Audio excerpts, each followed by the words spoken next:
கர்நாடகாவில் நடைபெறும் தாக்குதல் சம்பவங்களை தொடர்ந்து தமிழக கர்நாடக எல்லைப் பகுதியில் பாதுகாப்பு ஏற்பாடுகள் பலப்படுத்தப்பட்டுள்ளன.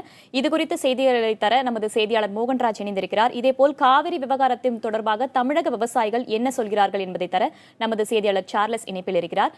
தொடர்ந்து நமது செய்தியாளர் மோகன்ராஜிடம் முதலில் பேசலாம். மோகன்ராஜ், இரு மாநில எல்லையில என்ன மாதிரியான பாதுகாப்பு ஏற்பாடுகள்லாம் செய்யப்பட்டிருக்கு?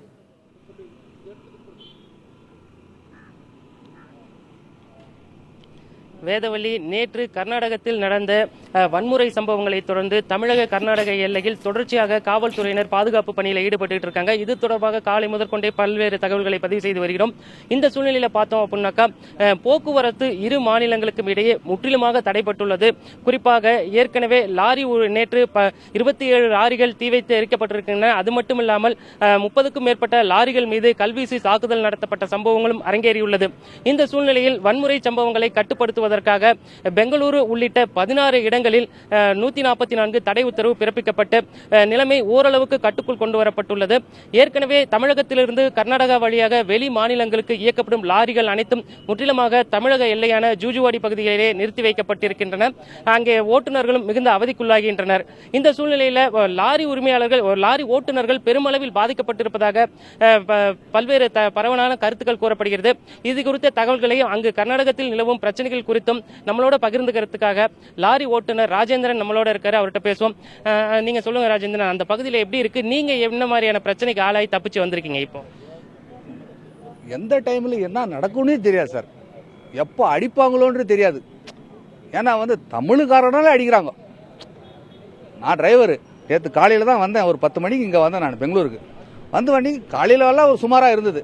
அதுக்கப்புறம் ஒரு 12, 1 மணி 2 மணி வாக்கில் இது பிரச்சனை ஸ்டார்ட் ஆயிடுச்சு. அதுக்கப்புறம் எல்லாம் லாரி எரிக்கிறது, அது எரிக்கிறது. என் லாரியெல்லாம் கூட கண்ணாடி ஒடிச்சிருக்கிறாங்க. ஆனால் நான் பந்தோபஸ்தாக இப்போ வெளியே வர்றேன். வண்டி உள்ளே விட்டுக்கிறேன். வண்டி வெளியே வரல, வண்டி உள்ளுக்குது. விட்டுட்டா என் வீட்டுக்கு போகிறேன்.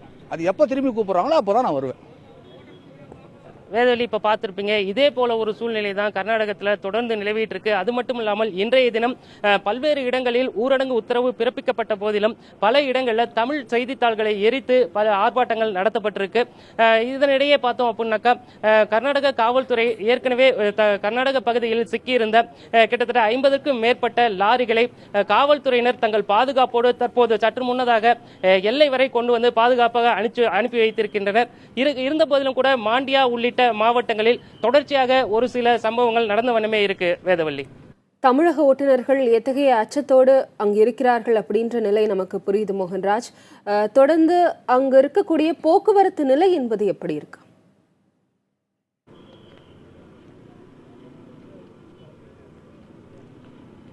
போக்குவரத்தை பொறுத்த வரைக்கும் ஏற்கனவே நேற்று வன்முறை சம்பவம் நிகழ்த்தப்பட்டதை தொடர்ந்து தமிழகத்திலிருந்து கர்நாடகத்துக்கு இயக்கப்படும் பேருந்துகள் அனைத்துமே ஒசூர் பேருந்து நிலையத்திலேயே நிறுத்தப்படுகின்றன. அது மட்டும் இல்லாமல் ஏற்கனவே அங்கிருந்து எல்லை வரை வந்து சென்ற பேருந்துகள் முற்றிலுமாக தமிழக எல்லையான ஜூஜுவாடி பகுதியிலே திருப்பி அனுப்பப்படுகின்றன. திவ்யா, அதே போல எந்த வாகனங்களுக்கும் தமிழக எல்லையிலிருந்து தமிழக பதிவு எண் கொண்ட எந்த வாகனமும் கர்நாடகத்திற்கு உள் செல்வதற்கு அனுமதி மறுக்கப்படுகிறது.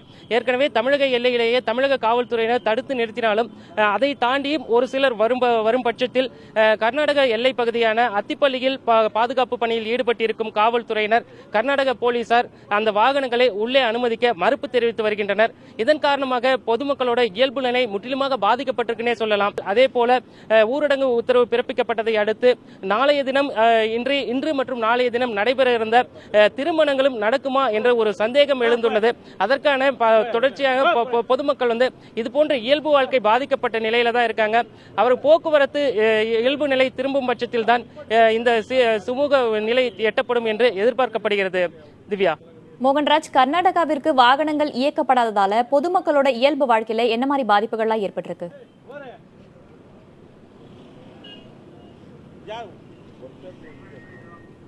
பொதுமக்களின் இயல்பு வாழ்க்கையை பொறுத்த வரைக்கும், அதாவது ஏற்கனவே இங்கே வெளி மாநிலங்களிலிருந்து கர்நாடகத்திற்கு தொழில் ரீதியாகவோ அல்லது சொந்த விஷயங்களுக்காகவோ உறவுக்காரர்கள் வீட்டிற்கு வந்தவர்கள் என பலரும் இந்த பகுதியில் இருக்காங்க. இவர்கள் திரும்பி செல்ல வழி இல்லாமல் தற்பொழுது தவித்து வருவதாக தெரிவிச்சிருக்காங்க. குறிப்பாக ஒரு தொழில் நிமித்தமாக வெளி மாநிலத்திலிருந்து பெங்களூருக்கு வந்தவர்களுக்கு போதிய உணவு கூட இந்த பகுதியில் கிடைக்கல அப்படிங்கிற கருத்தையும் இங்கிருந்த மக்கள் தெரிவிச்சிருக்காங்க. அங்கிருந்து, அதாவது கர்நாடக பகுதியிலிருந்து அவர்கள் தமிழக தமிழகத்திற்கு மீண்டும் திரும்புவதற்கு போதிய போக்குவரத்து வசதி இல்லாத காரணத்தினால கிட்டத்தட்ட 3 கிலோமீட்டர் முதல் 5 கிலோமீட்டர் வரைக்கும் நடந்தே செல்ல வேண்டிய ஒரு சூழ்நிலை ஏற்பட்டிருக்கு. இதனிடையே நம்ம ஒரு திருமணத்திற்கு செல்வோம், ஒரு குடும்பத்தினரையும் சந்திச்சோம். அவங்க தரப்புல சொல்றது, பெங்களூருவை சேர்ந்த அந்த தமிழர்களுக்கு தமிழ் பெண்ணுக்கு நாளைய தினம் வாணியம்பாடி பகுதியில் திருமணம் நடக்கவிருக்கு. அவங்களோட வாகனங்கள் கூட அனுமதிக்காதனால அனைவரும் குடும்பத்தோட இங்க வந்து வேறு கிட்டத்தட்ட 3 கிலோமீட்டர் நடந்தே செல்ல வேண்டிய ஒரு சூழ்நிலை தான் இங்க நிலவிட்டு இருக்கு. வேதவள்ளி.